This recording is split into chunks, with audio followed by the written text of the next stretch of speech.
So I have a moral or ethical dilemma, and I can actually see it going either way, depending on your perspective. That's why it's a dilemma, and it's not really clear cut. And that's why you can help me figure out what the correct answer is. If there is even a correct answer, maybe there's not. Maybe it's situational. Here's a man from 20 years old to 60 years old. And now let's run through different decades in his life, and then we'll switch over and we'll look at the women. It's not that we necessarily age differently. I just think women, as a rule, take care of themselves because society says you have to, and if you fall apart, you get chastised for it. As you can see, the man decided it was perfectly fine to get fat and get gray hair, and that's good enough for him. He doesn't really have to do anything else. Why? Because society says he does.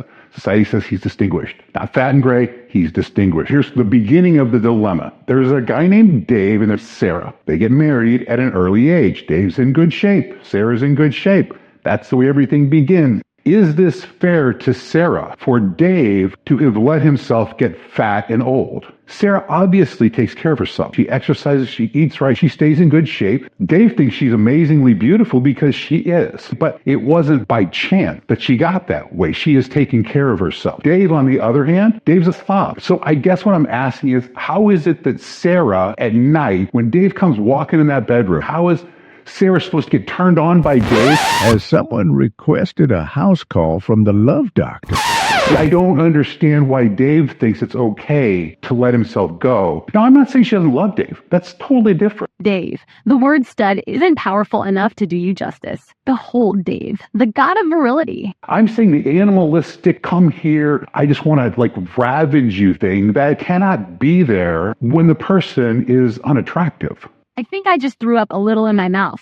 Obviously, part of what Sarah has to do is go to a grocery store. Sarah starts walking down the aisle. Somebody's coming at her. She looks over, and it's fucking Todd. Now, why do I call him fucking Todd? Because he's a 50-year-old man that actually has kept himself in shape. He goes to the gym. He eats right. He's balanced his hormones. And Todd seems to get a lot of attention from married women because he hasn't let himself get out of control. And when you're a man and you're 50 years old and you're not overweight, you come into the upper 1% as far as sexually attractive or aesthetically pleasing, we might say. Because most men are okay with allowing themselves to get fat and out of shape. So they look at each other. Todd says something to her. She stops and they talk for a minute. And it's probably stuff like, you're beautiful. Things that Dave isn't saying to Sarah. But Todd is. And that's another reason why he's fucking Todd. Because he's one of those. Why is she here from Dave? All the rest of you beautiful? Because Dave isn't comfortable with himself. Dave has self-confidence issues. When he starts talking about his wife like that, that's a reminder to him. It's reminding him that he's let himself get fat, out of shape, and unattractive. So he doesn't like doing that. So he doesn't compliment her because he himself has issues. And then as they leave, Sarah turns around, looks back at Todd, and says, Holy shit. And Todd, he walks further down the aisle, he stops, he turns around, and goes, Holy shit. Two holy shits. And I don't know if you've ever seen Bambi before. Why are they acting that way? They're Twitter-pated to run smack into a pretty face. You begin to get weak in the knees. You completely lose your head. That's awful. What just happened to her in that grocery store, a very handsome man that kept himself in good shape, he was giving her compliment. She thinks in her head back to Dave, and she's like, okay, yeah, this sounds a little better. It's exciting. Todd's telling her things she doesn't hear anymore. Coming from a man who seems to be successful. It comes from a man who is better than Dave. I don't need to improve myself. I'm already married. What would be the point? And I can't imagine not liking Dave. I mean, he comes home every night, grabs a sandwich, sits in his chair, he watches TV, all grouchy, and he had a hard day at work. And after he has his sandwich, Dave's fast asleep on the chair. Where's Sarah in all of this? So Dave and Sarah share a marital bed, like most couples do. But if we look at their sex life, they might as well be sleeping in separate beds. Relatively non-existent. Because Sarah endures sex with Dave. Doesn't like it, doesn't look forward to it, endures it. Sarah, she even starts dreaming about Todd. Like, she has these vivid dreams about the man. Now, I'd like to say that Sarah just had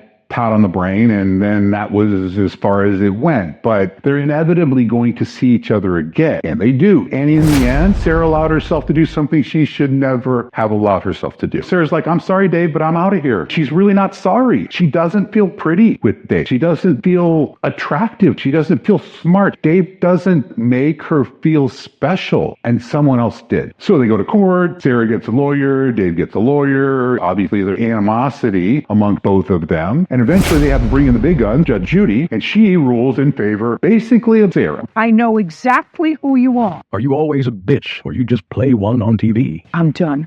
You're gone.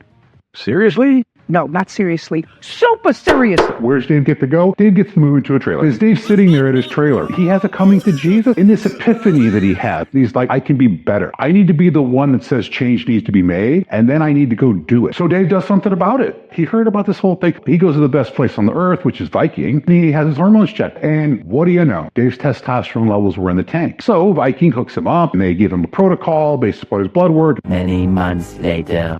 And all of a sudden, Dave is different. Dave's a new man. Dave is where Dave always wanted to be. Dave is where Sarah wanted him to be, but never was. Hormone therapy, you get more lean muscle mass. You look better. Dave's looking better. Cognitive abilities improve. Hair, skin, nails, your energy, all of these things improve when you have hormone therapy. So, of course, Dave gets a huge promotion. Now he's the CFO of a large company. Why? Because Dave was able to focus. His brain was working. He was clicking on all cylinders. He optimized his body. Totally changed his life. Now Dave's a baller. He's got money coming out of the sky. He's got more money than he knows what to do with. Good for you, Dave, because Dave made the change. He didn't sit there and say, woe is me. We bought a new car. He has a new girlfriend. Dave bought a new house. Dave is living life. Dave's looking good. I mean, you can't say Dave doesn't look a hell of a lot better than Dave did. It's never too late to turn your life around. Dave gets preferential treatment no matter where he goes just because he takes care of himself, and people appreciate and respect that. Mr. Franks, your plane is fueled and ready for departure at your convenience. Today's main course is steak and lobster.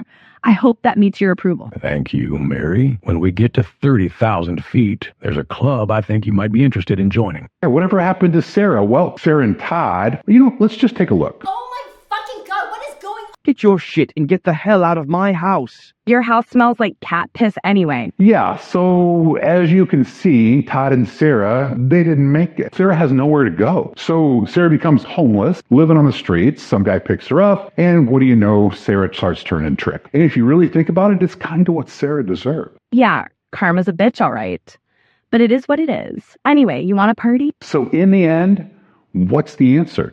Does Dave have an obligation to stay aesthetically pleasing, to stay attractive, to keep his weight down, to eat right, to exercise, so that Sarah finds him attractive? And if he chooses not to do that, is it Sarah's fault when some guy who does do that and tells her things she wants to hear? Is it Sarah's fault for going down that path? I'm going to assume most of you are going to say yes. But I also, on the flip side of that, I don't think Sarah should be expected to live the rest of her life with someone she's not attracted to. So that's a life sentence. She still shouldn't have done what she did. And I'm not giving her a pass on that.